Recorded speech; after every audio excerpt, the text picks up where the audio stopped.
Hello from bed, where we're talking about dreams, but not just any dreams. We're talking about Kurt Cobain dreams, his dreams, our dreams, and all things dream related to Kurt Cobain, which you wouldn't believe it, but there's a lot. There's a lot.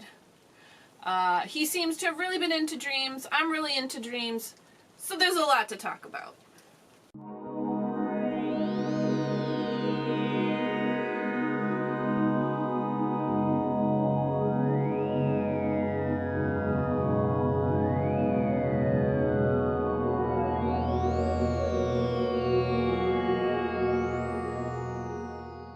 So I had a request for more Kurt Cobain videos, and I'm fine with that as long as I have something I feel like is interesting to talk about. And it just so happens that the very first video I made for YouTube, and I never uploaded, was my dream. I'm telling the story of my dream about Kurt Cobain, and I didn't upload it because I didn't think it would be interesting to anybody. I'm still not sure it's interesting to anybody, but we'll start off with my dream about Kurt Cobain that I had back in June 2019. So this is the story of my Kurt Cobain dream that I had the other night, and it was really amazing. It was one of the best dreams I've had in a long time. So it started off, I was at a party. I was actually at a party in my own house, this house. But there was all these people. It was like really crowded, and I don't think I knew anyone. And you'd usually think like if there was a party going on in your house and you didn't invite any of the people, you'd be really upset about it. But I was just sitting on the kitchen floor reading a book, and I didn't really care. And there was just like beer cans and trash like all over the floor. I didn't care. I was reading a book. And it was nighttime and summertime. And all of a sudden I look over and Kurt Cobain is walking around the room and nobody is noticing him. And I realize the reason that nobody is noticing him is because he is dead, so why would he be at a party? No one would suspect it. And he looked over at me and, I was wearing my t-shirt from summer camp from when I was 13, and this was like the most ugly t-shirt in the whole world. It was light blue with neon orange lettering, and like it was so, the colors, like the two colors just did not go, and it would like hurt your eyes really bad to look at these shirts. But didn't matter. When I was 13, I just wore this shirt like all the time. Even after summer camp, I just wore this shirt for years. But anyways, I haven't thought about this shirt since I was a kid. And he sees my shirt, Kurt Cobain, and he's like looking at it, and then he walks out, and I'm like, is he looking at me? Is he looking at my shirt? Why was he looking at me like that? So I think, wait, this is Kurt Cobain. I need to go after him. I'm like, maybe he just needs a friend. So I go outside, and he is at the top of the driveway, like parked at the top of the driveway. But it's not a car he's parked in. He is parked in a Zamboni, I think that's what they're called. Those things that smooth the ice at ice rinks. It's just parked up there, and he's sitting in it, and I come out, and he is like, he said, what did he say? He said something like, get in, we have things to do. And so I get in the Zamboni. You have to like climb up. And we drive off to a swamp. And somehow, even though it's night and we're in a swamp, there's enough light for us to read books, and we're both just sitting in the Zamboni at the swamp reading books together. And it was pretty awesome. That was the end of the dream. That was really good. I woke up really happy. So that was my dream. And I have to say, out of all the dreams about Kurt Cobain that I've read, I really like mine the best. But there's one thing. I didn't say what book I was reading, and I didn't say what book he was reading. And that seems really important. I'm really disappointed in myself for not taking note of that. And I wrote this dream out, as well as making a video of it. I wrote it out, and I didn't mention it there either. I really want to know what we were reading. I guess maybe I didn't notice in the dream. I don't know what was wrong with me. Yeah. So if you want to read other people's dreams, you can go to Reddit. There's links down below. There's lots and lots of dreams you can read. My favorite, though, was this person. It was a real simple dream. They went into a room and Kurt was sleeping in a bed. And they didn't want to disturb him, so they just backed out. I just thought that was so cute. This is a sweet, cute dream. I like that one. I like that one a lot.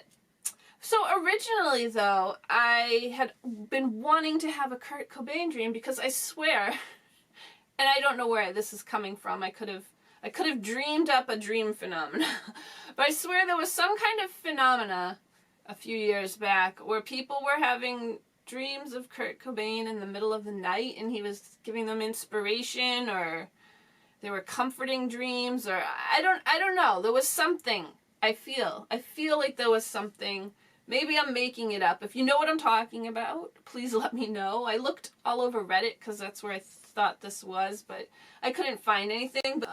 But I found a lot. There's like blogs even all over the internet. People are writing about their dreams about him. And one of the best ones I found was the Nirvana Stress Dream.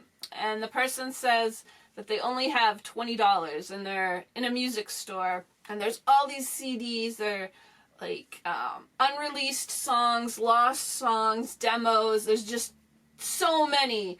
And he can't decide which one to buy because he only has $20. And he's just completely stressing out over what to buy. That sounds pretty stressful. There's also a lot of cases where people claim that Kurt Cobain came to them in their dream and gave them music. They have musical dreams. Most of the music I listen to, yeah, I don't think it's Kurt Cobain. But there is this interesting one, and this is Brandon Flowers from The Killers, and he's talking about the song Interlude. He says, I think we invented that, the interlude and the exalude. We were recording in a hotel casino, and I was messing around on the piano. Next to me was a room key card that said, we hope you enjoy your stay on it. And it all just took off from there. The melody came from a dream. I have musical dreams, but I rarely remember them. This is the only time I've been able to remember one. Sounds ridiculous, but it was Kurt Cobain on a ship in the clouds. He was singing the melody. I remember thinking he sounded like Bob Dylan, so that made it even weirder. I'm not really into The Killers, so I didn't know that song. I had to look it up. I like the story better than the song. I was able to actually find several interviews where Kurt is talking about dreams he had. Written interviews and also audio interviews. The first one I have came from October 1993 issue of Spin, which the funny thing is, I actually can clearly, vividly remember reading that magazine back in 1993 at the library. So I can remember reading the magazine, but I did not remember one word of the whole article. So it was basically like reading it all over again, brand new. I didn't remember any of the stuff about the dreams. You'd think I would. The really interesting thing about this Spin article is that I found an audio interview about 5 minutes long on YouTube. And it's Kurt like talking for 5 minutes straight about dreams he had. Nothing but dreams he's talking about for 5 minutes, which I don't mind. I could totally listen to him just talk about dreams for an hour if he wanted to. But I think that audio was what the journalist used to base the Spin article off of, because it was partially the same dream. But there's stuff in the audio interview that isn't in the Spin article, and there's stuff in the Spin article that isn't in that audio. But the audio like cuts off, so there must be way more of him talking about his dreams, which I wish I could hear. I would love that. But I didn't like the way the author of the article cut up his dream. It like totally changed what he was dreaming. I mean, I understand that she couldn't put his whole dream in there, but she kind of changed it around. And it's also weird because she starts it off by saying that he's sitting on his plush burgundy couch in his Seattle living room, but it sounded like they were out on the sidewalk. There was so much traffic. I don't know, maybe they were sitting by a window. It was strange, though. Alright, but here's what his dream was in the Spin magazine. In my dreams, there's always this apocalyptic war going on between the right and left wing. The last dream I had like this was 2 nights ago. Courtney and I were in the Hollywood Hills, and Arnold Schwarzenegger was my neighbor. I was completely disgusted by the idea of living next to these people. So I went down to where the oppressed people were starving on the street, killing each other for a quarter. In one part of the dream, I was being honored for something, and the ceremony was at an S&M club. But it was a really nice one. It didn't have chains on the walls, just beautiful flowers. Lots of stars went there.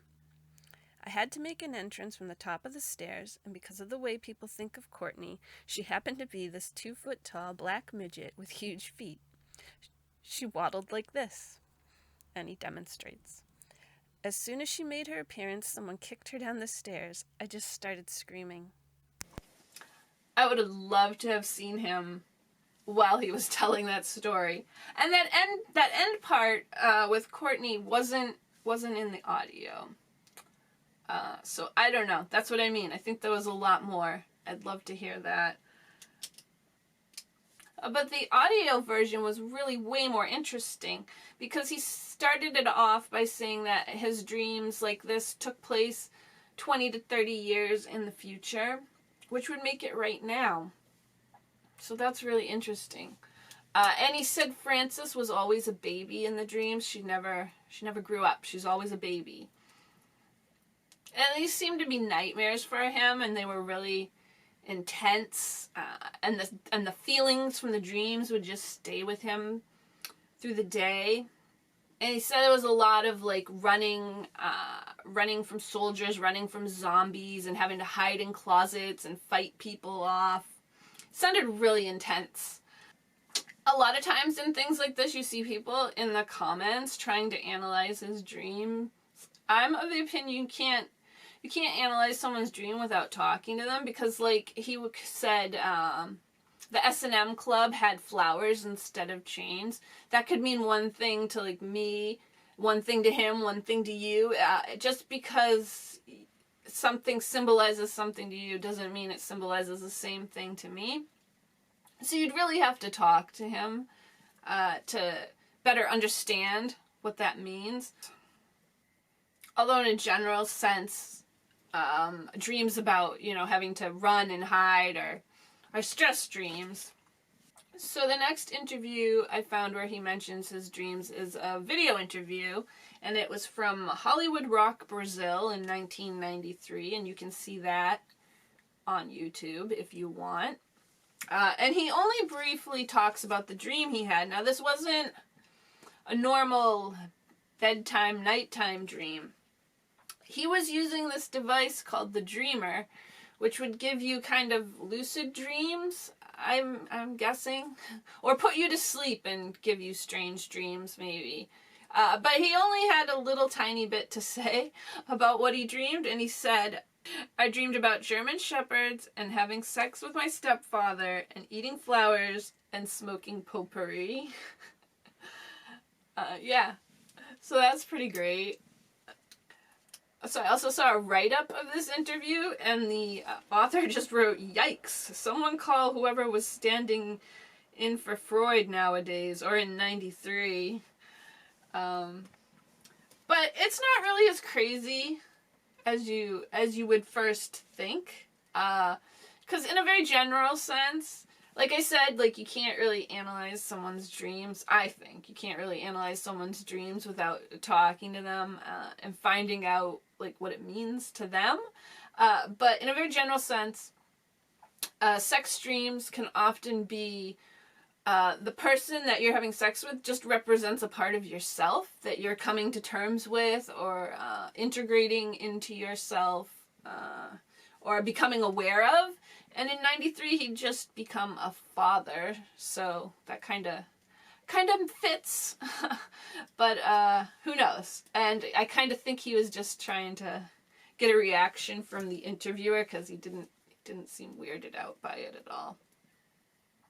But let's talk about the Dreamer, because the Dreamer seems really cool, and I kind of want a Dreamer. It was this device which was supposed to induce dreaming and relaxation and help with creativity. And it was basically glasses with headphones attached to a remote. And the remote had different buttons on it for lucid dreaming, relaxation, focus. I don't know exactly. There was a whole bunch of buttons on this thing. And he was really into it, I guess. He's really into the Dreamer.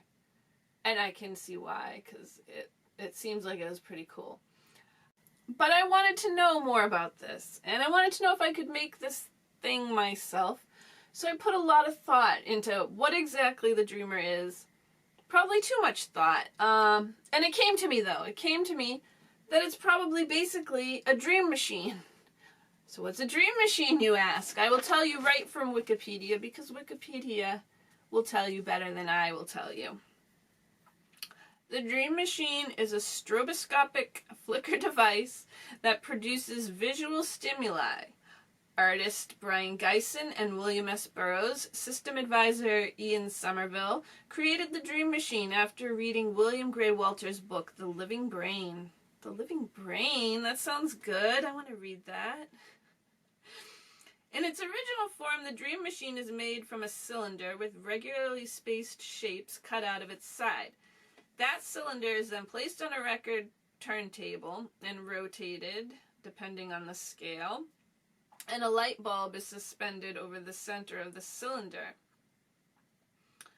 And then you look at it with your eyes closed, and you're supposed to see patterns, and it's supposed to make you hallucinate, lucid dream, something. Something's supposed to happen. And I've wanted to make one of these things for years. I even got a record player from the dump. But I never made it because I have the pattern that you're supposed to put onto the cylinder. I even bought the poster board. But I never did the pattern, because the pattern I have is about this size and you have to blow it up, and that just, it's a little complicated for me. And then I'm not sure about suspending a light bulb over the center. I'm not sure how that would work. I suppose you could get a battery operated light bulb. I'm not really sure. But the Dreamer had an audio element to it as well as the light flickering element. And I thought, what is that? What is the audio? And that's when I realized is probably binaural beats, binaural frequencies, which I also happen to really enjoy, of course. And you can find them on YouTube. There's hundreds of them. And they are really great for all different things: focus, creativity, falling asleep. But for this video, I decided to try out a frequency like I thought the Dreamer would have had. And I don't remember what it exactly was. I think it was either 8 hertz or 30 hertz, but I can't remember. And I put it on for an hour. I put headphones on, I lay down, I closed my eyes, and I just focused in on this constant, steady sound. And it did get a little weird at a few points, but my goal was to get creative ideas for this video, and I was just focused on this video, and I did get an idea, a whole formed idea, but it wasn't for the video. It was kind of a strange experience. The second I took those headphones off, I just started making this artwork, and I went right into it. It took me a couple hours to make this, and at one point I'm like, what am I doing? Why am I making this? What does this have to do with the video? But I have to say I really like it, and I'm glad I went with it and just finished it. I never really made like art with a celebrity on it before, but I have to say I really like this, and I don't mind looking at this, so all in all, it was a good experience.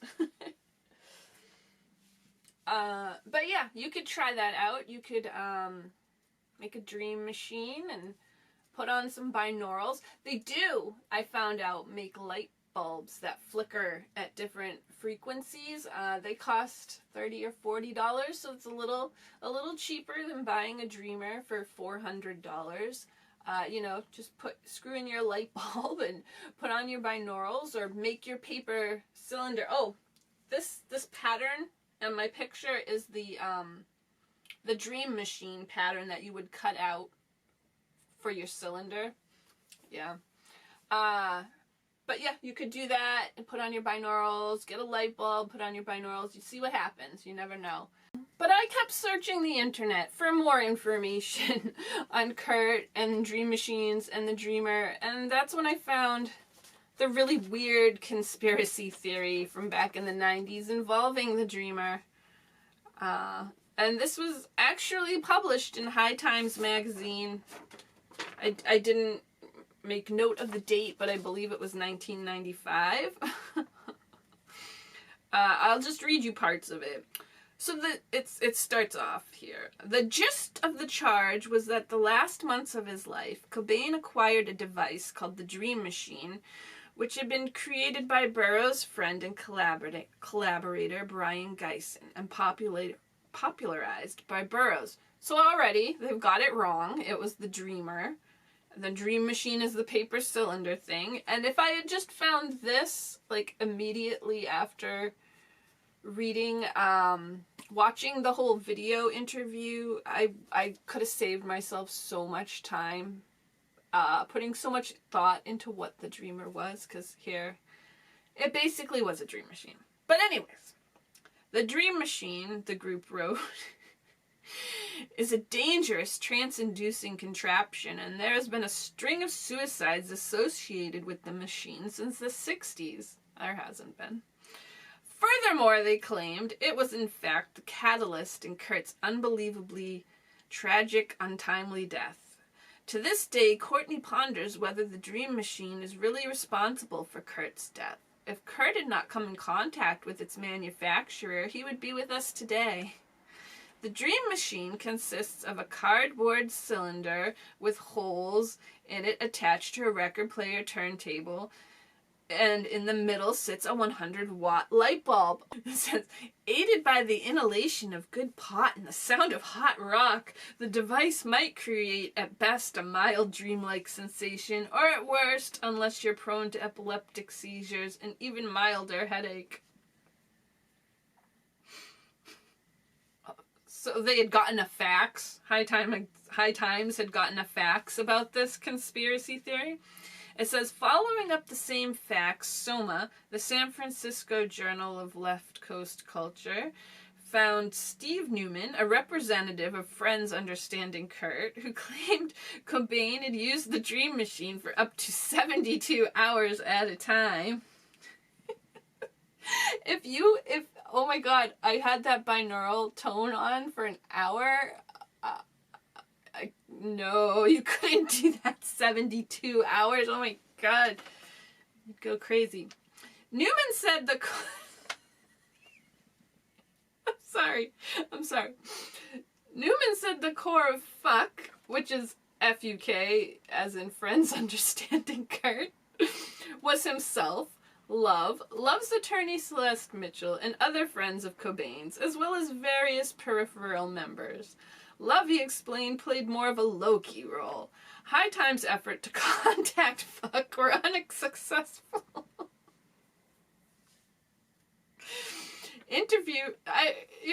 It's obviously a joke because it's called F-U-K. I'm sorry. I printed this. Interview requests made through Love's record company Geffen and publicity agency PMK about this subject were not answered. An attempt to acquire photos taken during Cobain's visit to Burroughs' home in Lawrence, Kansas in 1993 that had been given to Rosemary Carroll, Love's principal attorney, also didn't merit a return call. There was this awesome article about that visit. and I was going to tell you about it and give you the link, but I just went back to it the other day, and the website that was hosting the article was like taken down, and it's gone, and there was tons of pictures. I wish I had copied that. It was awesome. I hope it shows up somewhere else. It was called like 83 Minutes in Lawrence, no, it wasn't called that, was it? I don't know what it was called. I'm saying that 83 Minutes in Lawrence, Kansas, but I don't know if that was what it was called or not. But maybe it'll turn up somewhere again, because it was such a good article. But there were tons of pictures. However, we did locate David Woodard, the San Francisco businessman who manufactures and sells replicas of Geissens and Burroughs' Dream Machine for $145. In an interview conducted by Victor Brockris for High Times, Woodard contended that Cobain called him... I can't read what it says on the next page, at the top of the page. But it says, I got the sense that he was using it for long periods, but 72 hours? That's ludicrous. Yeah, that is ludicrous. Woodard met Cobain at a party in Seattle in the summer of '93. He prefers not to detail the specifics of how and when Kurt bought the machine. According to the facts, Woodard honorably complied with Kurt's very sincere wish, promptly and professionally shipping a freshly minted machine to Madrone, Seattle. The state of California does not prohibit the sale of this fancy death machine to desperate young millionaires. Okay, he said he went into a shop. He even names the shop in the video interview, and he bought it. So yeah, that's wrong. Surprisingly, Woodard admits that the Dream Machine may have compounded Cobain's problems. If anything, he says, the Dream Machine helped him see that he was beginning to fall apart as a cultural figure. He felt like Andy Warhol, Wagner, and Satan rolled up into one. He was in a very special place, which invited timely suicide? Timely. What does that mean? It seemed like it was the perfect decision. Who is this person? Yeah, I'm not reading the rest of that. That's ridiculous. I don't know. I think the Dreamer really probably would help a person with relaxation. Binaurals helped me with relaxation. I don't know. I don't know what any of this is, though. Like, I kind of vaguely remember hearing about this. I feel like I heard about it on the radio back in the 90s. And it's like a prank. Obviously, it's some kind of joke. But not really very funny in parts of it. Like, I don't know. But, yep. And there was some other conspiracies involving William S. Burroughs. But they don't really have to do with dreaming, so maybe if I make another video, we'll get into that. It is pretty funny, though, that High Times was taking this seriously. Friends understanding Kurt, the FUK. Yeah. That dangerous dreamer. Yep, so that's all I have to say in this dreamy Kurt Cobain video. Thanks for watching. Maybe there'll be another one. Maybe not.